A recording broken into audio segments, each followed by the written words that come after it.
Hello दोस्तों, स्वागत है आपका हमारे चैनल पर, जहां हम आपको किताबों का ज्ञान सरल और रोचक तरीके से पहुंचाते हैं। आज हम आपके लिए लेकर आए हैं एक ऐसी किताब की कहानी जिसने लाखों लोगों की सोच और जिंदगी को बदल दिया है। हम बात कर रहे हैं रॉबर्ट कियोसाकी की बेस्ट सेलर किताब रिच डैड पुअर डैड की। ये किताब आपको पैसे की समझ, फाइनेंशियल एजुकेशन और अमीर बनने की मानसिकता को गहराई से समझने का मौका देती है। इसमें दो डैड्स की कहानियां हैं, एक अमीर डैड और दूसरे गरीब डैड। दोनों के विचार और फैसले किस तरह से उनकी आर्थिक स्थिति को प्रभावित करते हैं, यही इस किताब का मुख्य संदेश है। इस वीडियो में हम आपको रिच डैड पुअर डैड के 6 सबक, सबसे जरूरी सिद्धांत और प्रेरणादायक कहानियों को हिंदी में सरल शब्दों में समझाने जा रहे हैं। अगर आप अपनी आर्थिक जिंदगी को बेहतर बनाना चाहते हैं तो ये वीडियो आपके लिए एक गाइड की तरह काम करेगा।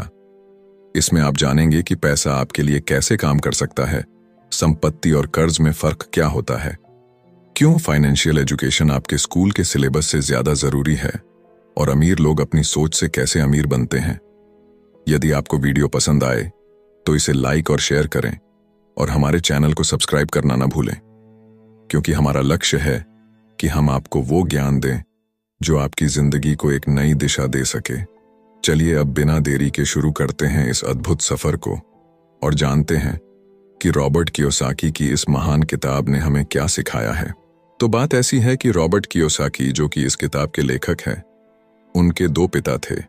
उनके एक पिता जो कि पढ़े लिखे और PhD होल्डर थे, मगर जिंदगी भर गरीबी रहे और गरीबी में ही मरे।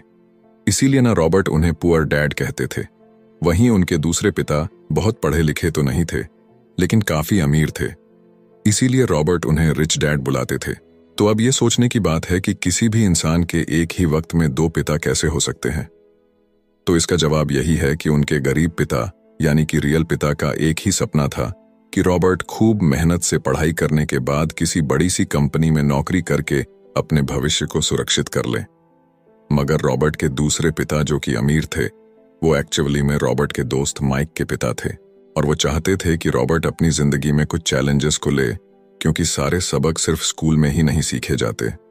कुछ सबक ऐसे होते हैं जिन्हें इंसान अपनी जिंदगी के तजुर्बों से ही सीखता है।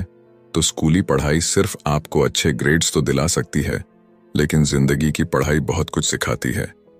बेशक पढ़ाई लिखाई की अपनी अहमियत है, मगर सिर्फ इसके भरोसे बैठ करके ही सब कुछ हासिल नहीं किया जा सकता। तो चलिए जानते हैं कि एग्जैक्टली हमें क्या करना है और कैसे करना है। उसके लिए पहला सबक कहता है कि अमीर लोग पैसे के लिए काम नहीं करते।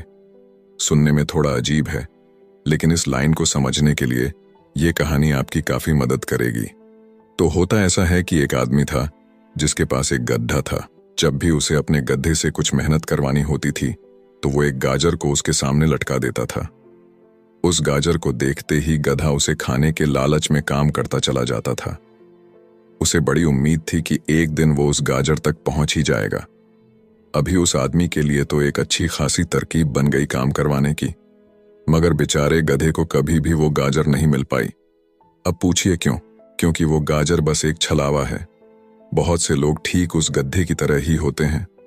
वो मेहनत पर मेहनत के लिए चले जाते हैं, इस उम्मीद में कि एक दिन वो अमीर बन जाएंगे, मगर पैसा उनके लिए महज एक सपना बन के रह जाता है। इस सपने के पीछे भागने से आप उस तक कभी नहीं पहुंच सकते। तो पैसे के लिए काम करने की बजाय पैसे को अपने लिए काम करने दीजिए। जब आप अमीर बनना चाहते हैं तो सिर्फ पैसे कमाने के लिए काम ना करें, क्योंकि जिस तरीके से हम अमीर बनने की राह में कदम बढ़ाते हैं, हमारा डर और लालच हम पर हावी होने लगता है कि कहीं हम गरीब के गरीब ही ना रह जाएं। बस इसी डर से हम और ज्यादा मेहनत करने में जुट जाते हैं। फिर हमारा लालच हम पर हावी होने लगता है। हम उन सारी खूबसूरत चीजों की कल्पना करने लगते हैं जो पैसे से हासिल की जा सकती हैं। अब यही डर और लालच हमें ऐसे चक्कर में उलझा देता है जो कि कभी भी खत्म नहीं होता। तो हम अब और मेहनत करते हैं कि और ज्यादा कमा सके, और फिर हमारा खर्च भी उसी हिसाब से बढ़ने लगता है। तो इसी को अमीर डैड राइट रेस कहते हैं। अब इसका नतीजा ये हुआ कि हम पैसे कमाने के लिए हद से ज्यादा मेहनत करते हैं, खर्च करते हैं, और ये एक ट्रैप है। यानी कि ये एक जाल है और आपको लालच और डर का ये ट्रैप अवॉइड करना है, क्योंकि हम में से ज्यादातर लोग जो अमीर होना चाहते हैं वो इसी ट्रैप का शिकार हो जाते हैं। तो पैसे के पीछे मत भागिए, बल्कि पैसे को अपने पीछे भागने के लिए मजबूर कर दीजिए। आपकी नौकरी लगी है तो आप काम पर यह सोच करके मत जाइए कि हर महीने आपको एक पे चेक लेना है, क्योंकि वो पे चेक आपके सारे बिल्स मुश्किल से ही भर पाता है। वैसे ये हर महीने की कहानी बन जाती है। फिर तंग आकर के आप कोई दूसरी नौकरी ढूंढ करके और ज्यादा मेहनत करने लगते हैं, लेकिन तब भी आप पैसे के लिए ही काम कर रहे होते हैं, और यही वजह है कि आप कभी भी अमीर नहीं बन पाते। सच का सामना कीजिए। आपकी जवाबदेही खुद के लिए है, ना कि दूसरों के लिए। तो आपके जो भी सवाल है वो आप खुद से पूछिए, क्योंकि उनका जवाब सिर्फ आपके ही पास है। क्या आप सिर्फ इसलिए काम कर रहे हैं कि आपकी जिंदगी में सिक्योरिटी रहे, एक ऐसी नौकरी जहां से आपको निकाले जाने का कोई डर ना हो, या फिर आप सिर्फ 2 पैसे कमाने के लिए काम करते हैं और आपको लगता है कि एक दिन आप इस तरीके से अमीर हो जाएंगे? क्या बस यही आपको सेटिस्फाई करने के लिए काफी है? अगर आपका जवाब हाँ है, तो मुझे आपकी सोच पर बड़ा अफसोस है, क्योंकि आपने जो अमीर बनने का सपना देखा है ना, वो कभी पूरा नहीं होने वाला। आप हमेशा गरीबी में ही जिएंगे।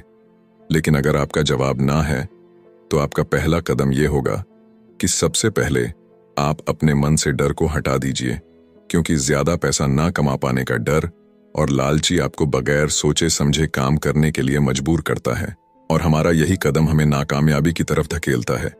बेशक हम सबके अंदर डर और चाहत की भावना होती है, और ये नेचुरल है, लेकिन उन्हें खुद पर इतना हावी ना होने दीजिए कि हम उनके बस में होकर के उलटे सीधे फैसले लेने लग जाएं।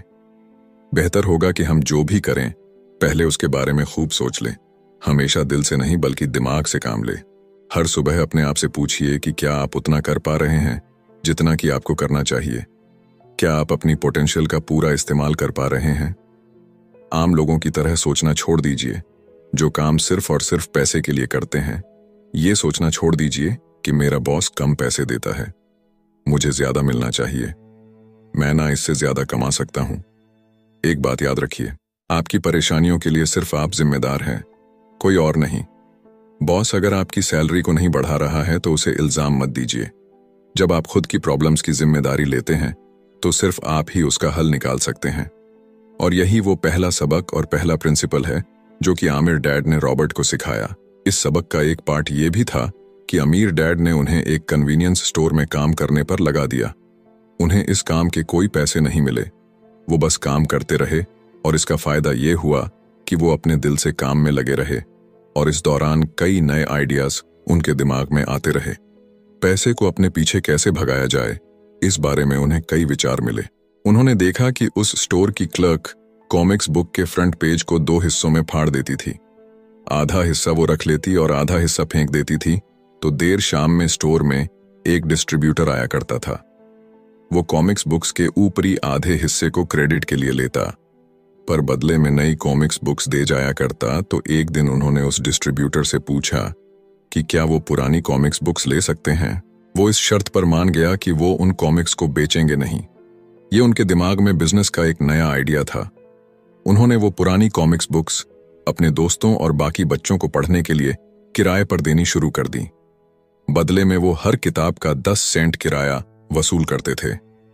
हर किताब सिर्फ 2 घंटे के हिसाब से पढ़ने के लिए दी जाती थी, तो असल मायनों में वो उन्हें बेच नहीं रहे थे। उन्हें उस गैराज पर काम भी नहीं करना पड़ा जहां से वो कॉमिक्स किराए पर देते थे। उन्होंने माइक की बहन को काम पर रखा, जिसके लिए उसे हर हफ्ते $2 दिया जाता, तो एक ही हफ्ते में उन्होंने $9.5 कमाए। और इस तरह उन्होंने सीखा कि पैसे को खुद के लिए काम करने दो, न कि आप पैसे के लिए काम करो। तो इसी के साथ अब आगे है दूसरा सबक, जो कहता है कि फाइनेंशियल लिटरेसी क्यों सिखाई जाए। कहने का मतलब यह है कि 1923 यानी कि 1923 में एज वाटर बीच होटल शिकागो में एक मीटिंग हुई।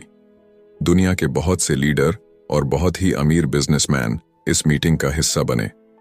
इनमें से थे एक बहुत ही बड़ी स्टील कंपनी के मालिक चार्ल्स शवाब और सैमुअल इंसुल, जो कि उस वक्त की लार्जेस्ट यूटिलिटी प्रेसिडेंट थे, और बाकी कई और भी बड़े बिजनेसमैन। तो इस मीटिंग के 25 साल बाद इनमें से कई लोग गरीबी से मरे, कुछ ने खुदकुशी कर ली, और भी कईयों ने तो अपना दिमागी संतुलन तक खो दिया था।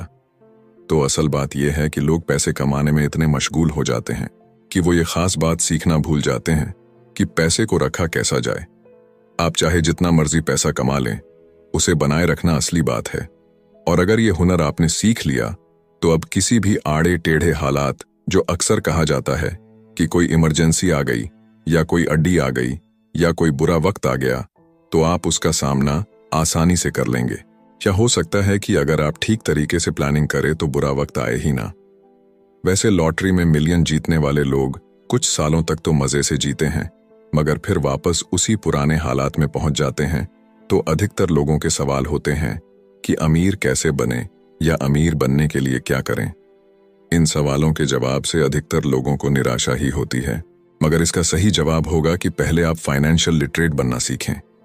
देखिए, अगर आपको एम्पायर स्टेट बिल्डिंग खड़ी करनी है तो सबसे पहले आपको एक गहरा खड्डा खोदना पड़ेगा, फिर उसके लिए एक मजबूत नींव रखनी पड़ेगी। लेकिन अगर आपको एक छोटा सा घर बनाना हो तो एक 6 इंच कंक्रीट स्लैब डाल करके भी आपका काम चल जाएगा। मगर अफसोस तो इसी बात का है कि हम में से ज्यादातर लोग 6 इंच स्लैब पर एक एम्पायर स्टेट बिल्डिंग खड़ी करना चाहते हैं, और वो ऐसा करते भी हैं तो जाहिर सी बात है कि बिल्डिंग टूटेगी ही टूटेगी। गरीब डैड रॉबर्ट से बस यही चाहते थे कि वो खूब पढ़ाई करे, लेकिन अमीर डैड उसे फाइनेंशियली लिटरेट बनाना चाहते थे। ज्यादातर स्कूल सिस्टम बस घर बनाना सिखाते हैं, मजबूत फाउंडेशन नहीं। स्कूली शिक्षा और पढ़ाई की अपनी अहमियत है, मगर असल जिंदगी में यही सब कुछ नहीं है। तो दोस्तों, इसी के साथ ये समरी यहीं पर समाप्त होती है। धन्यवाद।